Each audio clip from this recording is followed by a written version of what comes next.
نحمدہ ونصلی علی رسولہ الکریم اما بعد واعوذ باللہ من الشیطان الرجیم بسم اللہ الرحمن الرحیم رب اشرح لی صدری ویسر لی امری واحلل عقدۃ من لسانی یفقہوا قولی۔ السلام علیکم۔ ہمارے چینل پہ پڑھا جا رہا ہے مفتی محمد تقی عثمانی کا ترجمہ قرآن اور تشریح۔ انتہائی آسان اور سہل زبان میں مفتی محمد تقی عثمانی نے اس کی تشریح کی ہے، اور قرآن کو سمجھنے کے لیے وحی کا نزول، آیات اور مکی و مدنی آیات کا نزول سمجھنا بہت ضروری ہے، جو کہ پچھلی ویڈیوز میں آپ کو اسی چینل پر مل جائیں گی۔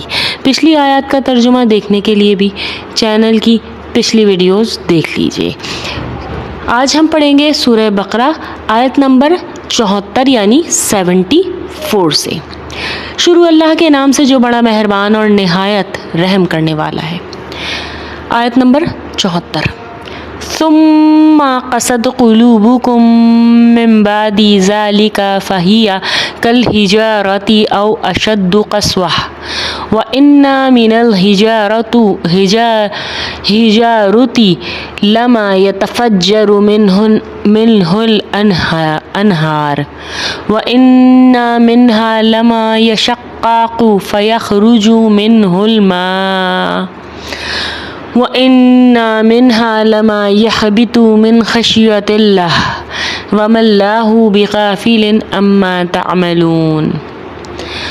اچھا جی، آیت نمبر 73 میں بات ہو رہی تھی اس واقعے کی جب بنی اسرائیل کو ایک گائے ذبح کرنے کا حکم دیا تھا، اور اللہ نے نہیں بتایا تھا کہ کوئی خاص قسم کی گائے نہیں کہی تھی، لیکن انہوں نے بلا وجہ مین میں نکالی، جس سے اللہ تعالیٰ نے بھی اس میں نئی شرطیں عائد کرا دی۔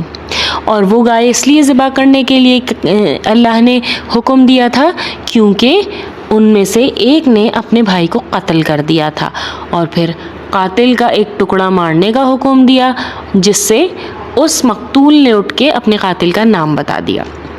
اس کے بعد اللہ آیت نمبر 74 میں اپنی اس نعمت کا ذکر کر کے بھی یاد دلا رہے ہیں، اس کے بعد تمہارے دل پھر سخت ہو گئے، یعنی اتنا بڑا معجزہ دیکھنے کے بعد دل پھر سخت ہو گئے، یہاں تک کہ وہ ایسے ہو گئے جیسے پتھر، بلکہ سختی میں کچھ ان سے بھی زیادہ۔ اب یہاں پہ پتھروں کی اور لوگوں کو پتھروں سے تشبیہ دی جا رہی ہے، کیونکہ پتھروں میں کچھ ایسے بھی ہوتے ہیں جن سے نہریں پھوٹ بہتی ہیں، اور انہی میں سے کچھ وہ ہوتے ہیں جو خود پھٹ پڑتے ہیں اور ان سے پانی نکل آتا ہے، یعنی ہدایت کے چشمے بھی پھوٹ جاتے ہیں، ایسے بھی لوگ ہوتے ہیں۔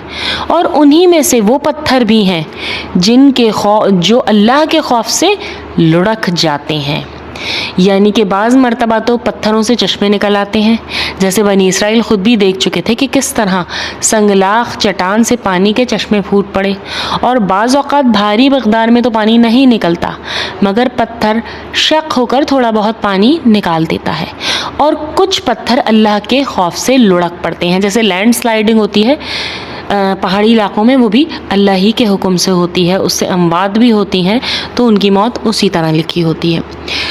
مگر بنی اسرائیل کے دل ایسے سخت ہیں کہ وہ ذرا بھی نہیں پسیجے، یعنی پتھروں سے بھی زیادہ سخت ہو گئے۔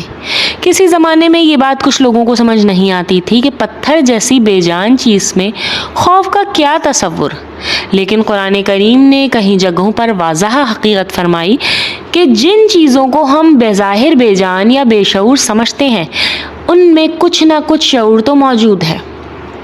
سورہ بنی اسرائیل میں اور سورہ احزاب میں اس کی تفصیل آئے گی، لہذا اگر اللہ تعالیٰ یہ فرما رہے ہیں کہ کچھ پتھر اللہ کے خوف سے لڑک جاتے ہیں، تو اس میں کوئی تعجب کی بات نہیں۔ اور آج سائنس بھی رفتہ رفتہ اس نتیجے پر پہنچ رہی ہے کہ جو جمادات میں بھی نمو اور شعور کی کچھ صلاحیتیں موجود ہوتی ہیں، یعنی نان لیونگ تھنگ جو پتھر ہے یا پودے ہیں، ان میں بھی صلاحیتیں اللہ نے یہ ڈالی ہیں۔ اس کے بعد کچھ پتھر ہوتے ہیں جو اللہ کے خوف سے لڑک جاتے ہیں۔ مزید ترجمہ: اور اس کے برخلاف جو کچھ تم کر رہے ہو اللہ اس سے بے خبر نہیں، یعنی جو نافرمانیاں تمہارے دل کر رہے ہیں اللہ تعالیٰ اس سے بے خبر نہیں۔ آیت نمبر 74 کا ترجمہ اختتام ہوا۔ جزاکم اللہ خیرا کثیرا فی الدنیا والآخرہ۔ ربنا تقبل منا انک انت السمیع العلیم۔ السلام علیکم ورحمۃ اللہ وبرکاتہ۔